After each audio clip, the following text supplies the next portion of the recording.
Episode 169 की शुरुआत पिछली कड़ी के तनावपूर्ण माहौल से आगे बढ़ती है। मानव जाति और कीड़ा जाति के बीच जो भीषण युद्ध हुआ था उसके परिणाम अभी भी ताज़े हैं। इस युद्ध के बाद लुओ फेंग, जिसने इस संघर्ष में एक महत्वपूर्ण भूमिका निभाई थी, को सम्राट यानयान के पास रिपोर्ट करने का आदेश मिलता है। सम्राट यानयान पूरे ब्रह्मांड में एक अत्यंत प्रतिष्ठित और शक्तिशाली व्यक्ति हैं। उनका बुलावा लुओ फेंग के बढ़ते कद और महत्व को दर्शाता है। लुओ फेंग तुरंत आभासी ब्रह्मांड में प्रवेश करता है। यह एक उन्नत तकनीक द्वारा निर्मित एक डिजिटल क्षेत्र है जहां ब्रह्मांड के शक्तिशाली व्यक्ति आपस में संवाद करते हैं, महत्वपूर्ण निर्णय लेते हैं और अपनी शक्तियों को बढ़ाते हैं। यह वास्तविक दुनिया से अलग एक सुरक्षित और निजी स्थान है।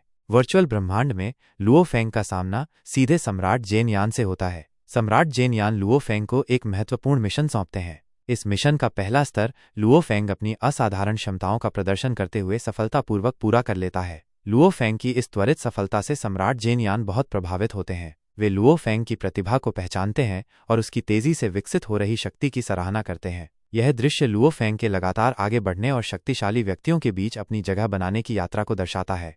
इसके बाद सम्राट जेन यान लुओ फेंग को एक और महत्वपूर्ण जानकारी देते हैं। वे बताते हैं कि एक और भी उच्च स्तर के शक्तिशाली प्राणी, वंदनीय अनश्वर, लुओ फेंग से व्यक्तिगत रूप से मिलना चाहते हैं। वंदनीय अनश्वर ब्रह्मांडीय पदानुक्रम में सम्राटों से भी ऊपर माने जाते हैं और उनकी इच्छा लुओ फेंग के लिए एक बहुत बड़ा सम्मान और साथ ही एक महत्वपूर्ण अवसर हो सकता है। यह मुलाकात लुओ फेंग के भविष्य के लिए नए दरवाजे खोल सकती है। कुछ ही समय बाद वंदनीय अनश्वर लुओ फेंग को एक वीडियो कॉल करते हैं। इस कॉल के दौरान वंदनीय अनश्वर लुओ फेंग के सामने एक ऐसा प्रस्ताव रखते हैं जिसकी उसने शायद ही कल्पना की होगी। वे लुओ फेंग से उसकी ग्रह आकाशगंगा मिल्की वे आकाशगंगा को खरीदने की इच्छा व्यक्त करते हैं। पृथ्वी, जो मिल्की वे आकाशगंगा का एक अपेक्षाकृत छोटा और महत्वहीन ग्रह है, लुओ फेंग के लिए ब्रह्मांड में सबसे महत्वपूर्ण स्थान है। यह उसका घर है, उसकी जड़ें यहीं हैं और उसके सभी प्रियजन, उसका परिवार और उसके दोस्त इसी ग्रह पर रहते हैं। इसलिए लुओ फेंग बिना किसी हिचकिचाहट के वंदनीय अनश्वर के इस अप्रत्याशित प्रस्ताव को स्पष्ट रूप से अस्वीकार कर देता है।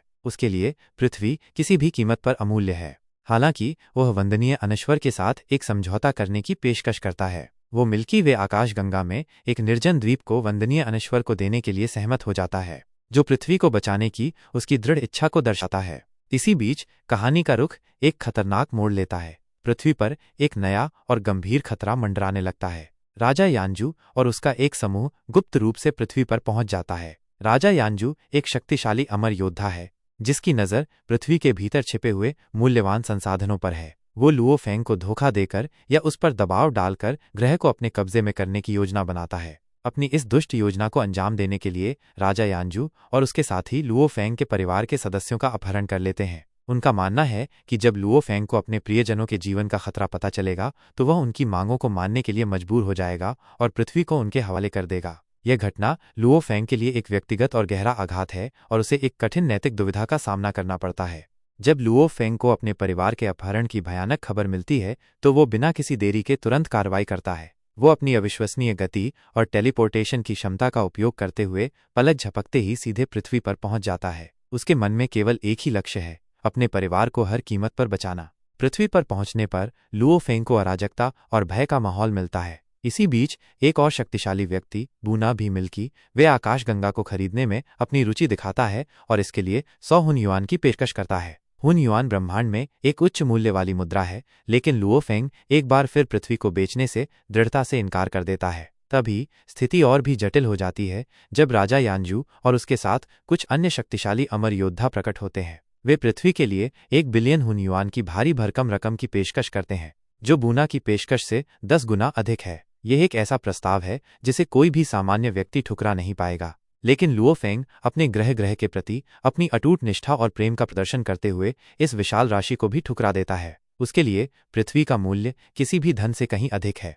अपने प्रस्ताव की अस्वीकृति से क्रोधित और निराश होकर राजा यानजू एक अत्यंत क्रूर और भयानक कदम उठाता है। वो पृथ्वी पर मौजूद पूरी मानव आबादी का अपहरण कर लेता है। यह एक अकल्पनीय त्रासदी है और लुओ फेंग को एक असंभव विकल्प का सामना करना पड़ता है। राजा यानजू लुओ फेंग को धमकी देता है कि अगर उसने ग्रह को उनके हवाले नहीं किया तो वो सभी अपहृत मनुष्यों को मार देगा। लुओ फेंग एक ऐसी स्थिति में फंस जाता है जहां उसे अपने पूरे ग्रह और उस पर रहने वाले अरबों निर्दोष लोगों के जीवन को बचाने का एक रास्ता खोजना होगा।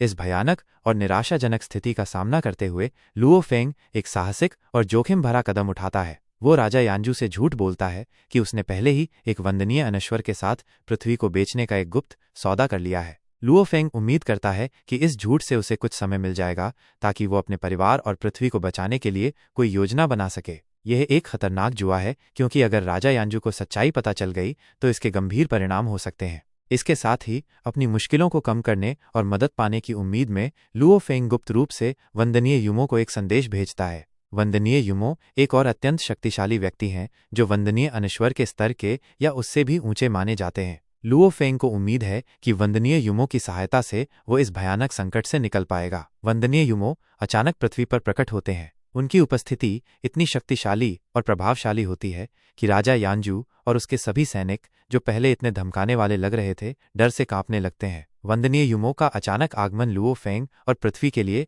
उम्मीद की एक नई किरण लेकर आता है। अब यह देखना दिलचस्प होगा कि वंदनीय युमो इस स्थिति में कैसे हस्तक्षेप करते हैं और क्या लुओ फेंग अपने ग्रह और अपने लोगों को राजा यानजू के चंगुल से बचाने में सफल हो पाएगा। एपिसोड यहीं समाप्त होता है।